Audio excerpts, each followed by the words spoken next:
Assalamualaikum. Waalaikumsalam. Senator Padilla, the floor is yours. Maraming salamat po, Ginoong Pangulo. Mga kagalang-galang na kasamahan sa Senado, unang-una na po ang mga bayani ng ating sports, si Senadora Pia Cayetano, Senador Bongo, at Senador Joel Villanueva. Kasama na po ang ating SP, Senator Alan Peter Cayetano, at sa lahat po ng ating mga kasamahan. Isang karangalan po para sa akin na tumayo ngayon upang sponsoran ang Senate Resolution number 394 na kumikilala at ipinagmamalaki ang isang pambihirang tagumpay na muling nagtaas sa bandila ng Pilipinas sa pandaigdigang entablado. Sa kauna-unahang pagkakataon sa kasaysayan, nasungkit ng ating pambansang kupunan sa Barebow Archery ang gintong medalya na ginanap sa Malaysia 2026 Barebow Asia Championship noong ika-29 ng Abril hanggang ika-3 ng Mayo ngayong taon sa Shah Alam National Sports Complex, Panasonic, Selangor, Malaysia. Isang makasaysayang panalo na nagpapatunay na ang galing, tapang, disiplina at determinasyon ng Pilipino ay walang katumbas.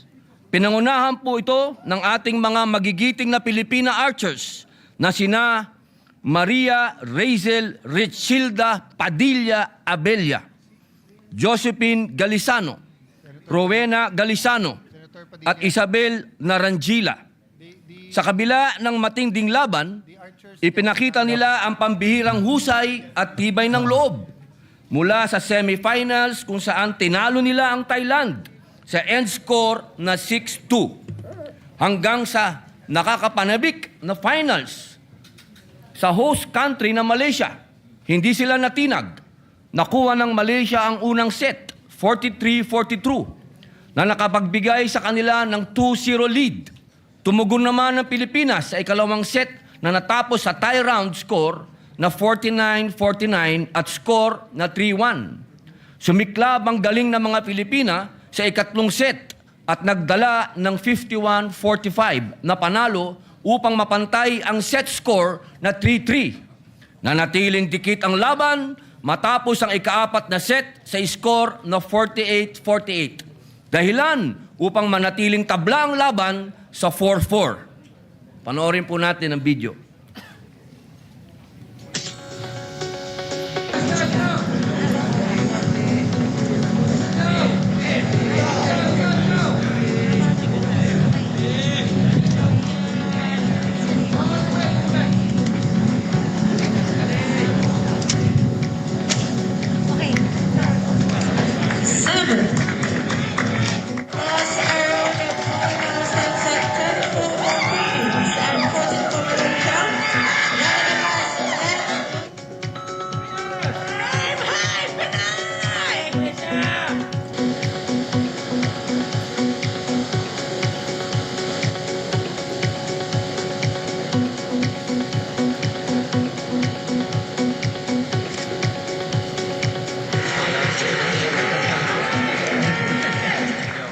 Sa huli, ang kampyonato ay napagdesisyonan sa pamamagitan ng isang shoot-off kung saan nanatiling kalmado at matatag ang ating Philippine Barebow Women's Archery Team. Pinatunayan nila ang pusong Pinoy ay hindi sumusuko at sa huli ay naiuwi nila ang kauna-unahang gintong medalya para sa ating bansa sa larangan ng Barebow na score na 5-4. Hindi rin nagpahuli ang mga kalalakihan. Philippine Barebow Men's National Team na binubuo ni Eliezer Villarosa Jr., Kenneth Marlow Tan, Joseph Tan at Apollo Clark Co. na nagkamit naman ng 2 bronze na medalya. Isa rin itong napakalaking tagumpay na nagpapatuloy na lumalakas at umuulad ang larangan ng archery ng Pilipinas. Lalo pong kahanga-hanga ang kanilang tagumpay dahil ang mga nasabing Barebow teams ay halos self-funded. Mula sa kanilang pagsasanay, uniforme, hanggang sa pamasahe at iba pang gastusin, sila mismo ang nagtaguyod sa kanilang pangarap habang nirepresenta ang ating watawat. Sa kabila ng limitadong suporta, nanaig ang kanilang dedikasyon at pagmamahal sa bayan. Magsilbi din sana itong panawagan na dapat nating suportahan ang ating mga atletang Pilipino sa kanilang mga kampanya na magdala ng karangalan sa ating bansa. Hindi rin po nating dapat kalimutan ang kanilang volunteer coaches na sila Mark Henry Wee, Dem Paragamak, Jomelini Estacio at Dr. Federico Eduardo Abella, na buong pusong naglaan ng oras at talento upang gabayan ang ating mga atleta. Hindi po biro ang larong archery. Ito'y nangangailangan ng pinagsanib na pisikal na disiplina, matinding konsentrasyon at malalim na malayang kaisipan.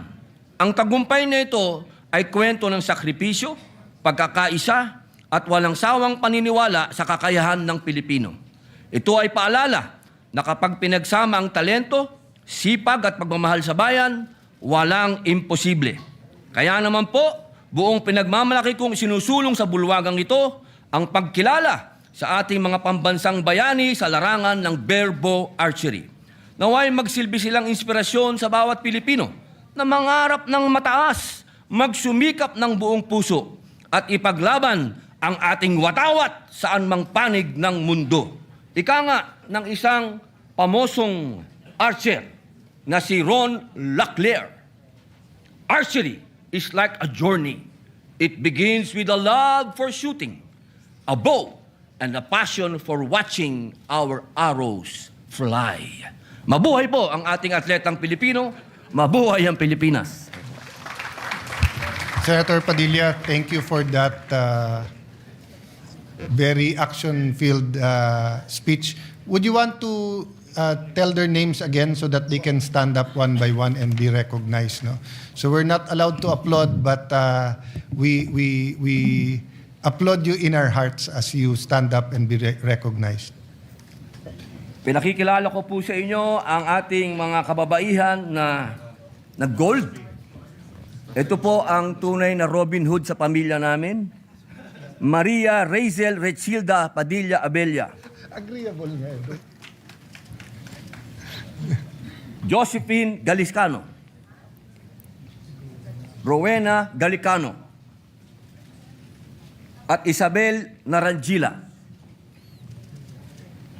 Sila po ang mga nakakuha ng gold. At ang atin naman pong kalalakihan ay hindi nagpauli.